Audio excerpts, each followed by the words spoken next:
नमस्कार। आज हम शिफाली जरीवाला के दुखद निधन के मामले को थोड़ा गहराई से समझने की कोशिश कर रहे हैं। जी। हमारे पास कुछ शुरुआती मीडिया रिपोर्ट्स हैं और कुछ जानकारी है, तो देखते हैं कि इनसे क्या पता चलता है, क्या हुआ होगा। हाँ। हमारा मकसद बस ये है कि जो जानकारी उपलब्ध है उसके आधार पर जो फैक्ट्स पता हैं और जो संभावित कारण बताए जा रहे हैं उन पर बात करें। बिल्कुल। तो देखिए, जो पहली खबर आई एकदम से वो थी कार्डियक अरेस्ट की, मतलब दिल का दौरा। हाँ। 27 जून 2025 को मुंबई में उनका निधन हुआ और वो सिर्फ 42 साल की थी। काफी चौंकाने वाली खबर थी ये। हाँ, बिल्कुल। कार्डियक अरेस्ट को ही फौरन वजह बताया गया, लेकिन जो रिपोर्ट्स बाद में आई वो एक और बहुत अहम बात कह रही हैं। अच्छा, क्या? कि निधन से ठीक पहले उनका ब्लड प्रेशर मतलब बीपी वो खतरनाक लेवल तक गिर गया था, बहुत लो हो गया था। ओहो। और कुछ सूत्रों के हिसाब से तो इसे ही मौत की एक मुख्य वजह माना जा रहा है। तो ये लो ब्लड प्रेशर वाली बात, ये तो वाकई बहुत अहम लगती है, क्योंकि कार्डियक अरेस्ट तो अक्सर मतलब कई चीज़ों का नतीजा होता है। सही कहा। तो क्या सूत्रों में ये बताया गया है कि ये जो बीपी इतना गिरा, इसके पीछे क्या वजह हो सकती है, क्या ट्रिगर्स हो सकते हैं? हाँ, बिल्कुल। रिपोर्ट्स में ना कई सारे संभावित फैक्टर्स का जिक्र है जो शायद एक साथ असर कर गए हों। अच्छा। जैसे एक तो ये कि जिस दिन उनका निधन हुआ उस दिन उन्होंने सत्यनारायण पूजा के लिए व्रत रखा हुआ था। उपवास। ओके, व्रत। हाँ। तो लंबे टाइम तक फास्टिंग से क्या होता है, शरीर में पानी की कमी हो सकती है, डिहाइड्रेशन या इलेक्ट्रोलाइट इम्बैलेंस, ये सब बीपी पर असर डाल सकता है। ये एक एंगल हुआ। वैसे व्रत रखना तो काफी आम है भारत में, लेकिन शायद। हाँ, लेकिन शायद ये अकेले नहीं था, बाकी चीजों के साथ मिलके ज्यादा मायने रखता हो। हाँ। और क्या बातें पता चली? हाँ, बिल्कुल। सूत्रों में ये भी जिक्र है कि घर पर कुछ चीजें मिली हैं। हाँ। जैसे ग्लूटाथियोन के पैकेट्स। ग्लूटाथायोन? हाँ। वो तो एंटीऑक्सीडेंट होता है ना? हाँ, वही। कुछ लोग स्किन के लिए या हेल्थ के लिए यूज करते हैं।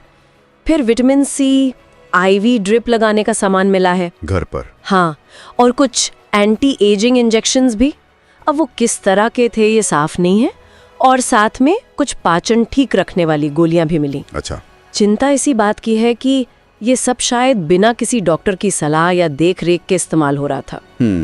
ये जो खुद से इलाज या सप्लीमेंट्स लेने का चलन है, और खासकर जब इसमें आईवी ड्रिप और इंजेक्शन घर पर ही लिए जा रहे हों, ये तो काफी मतलब चिंताजनक लगता है। हाँ। बिना डॉक्टर की सलाह के तो इनके असर, साइड इफेक्ट्स कुछ पता नहीं चलता। तो क्या ये चीजें सीधे सीधे लो बीपी से जुड़ी हो सकती हैं? देखिए, सीधे तौर पर कहना तो मुश्किल है अभी, लेकिन ये पूरी सिचुएशन को और उलझा जरूर देती हैं। और इसी से जुड़ी एक और बात सूत्रों में है। कहा जा रहा है कि निधन से कुछ घंटे पहले उन्होंने घर पर ही विटामिन सी की आईवी ड्रिप ली थी। घर पर आईवी ड्रिप? हाँ, और शायद कोई एंटी एजिंग इंजेक्शन भी।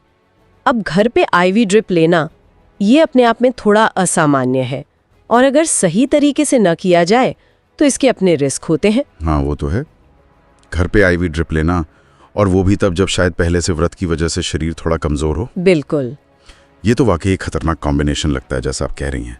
क्या कोई और भी संभावित ट्रिगर था रिपोर्ट्स में? हाँ, एक और पॉसिबल लिंक बताया जा रहा है, वो है व्रत खोलने के बाद खाया गया खाना। खाना? कैसा खाना? रिपोर्ट्स में जिक्र है कि उन्होंने शायद कुछ देर पहले का बना हुआ खाना खाया था, जैसे शायद बासी फ्राइड राइस। अरे! तो अगर खाना खराब हो तो उससे एकदम से पेट की गंभीर समस्या हो सकती है, फूड पॉइजनिंग टाइप। हाँ, हो सकता है। और वो भी अचानक बीपी गिरने की वजह बन सकती है, खासकर जब शरीर पहले से ही व्रत और दूसरी चीजों के स्ट्रेस में हो। तो अगर हम ये सारे सूत्र, सारी जानकारी एक साथ रखें तो तस्वीर कुछ यूं बनती है कि एक अचानक दुखद घटना हुई, वजह बताई गई कार्डियक अरेस्ट जी, लेकिन उसका गहरा ताल्लुक था बहुत ज्यादा गिरे हुए ब्लड प्रेशर से, और इस लो बीपी के पीछे शायद कई चीजें एक साथ काम कर रही थीं। हाँ। जैसे कि उस दिन का व्रत, हाँ, कुछ सप्लीमेंट्स और इंजेक्शंस जो शायद बिना डॉक्टरी सलाह के लिए गए, बिल्कुल। घर पे ही मौत से कुछ घंटे पहले आईवी ड्रिप लेना, और फिर आखिर में व्रत खोलने के बाद शायद वो खराब खाना खा लेना। ये सब मिलकर एक बहुत ही दुर्भाग्यपूर्ण स्थिति बना सकते हैं। बिल्कुल सही। ये पूरी स्थिति ना कई सवाल खड़े करती है, जैसे लोग अपनी सेहत का ध्यान कैसे रखते हैं, ये जो खुद से इलाज करने का ट्रेंड बढ़ रहा है। हाँ। जैसे घर पर या कहीं भी बाहर क्लिनिक में आईवी ड्रिप ले लेना, एंटी एजिंग इंजेक्शन ले लेना, और फिर इन चीज़ों का हमारी पारंपरिक प्रथाओं जैसे व्रत वगैरह के साथ क्या असर हो सकता है जब ये मिल जाते हैं। हाँ, ये सोचने वाली बात है। सूत्र यही इशारा कर रहे हैं। ये सोचने पर मजबूर करता है कि बिना किसी प्रॉपर मेडिकल सलाह के इन अलग अलग चीज़ों को मिलाने के क्या खतरे हो सकते हैं, लोग इसे कितना समझते हैं।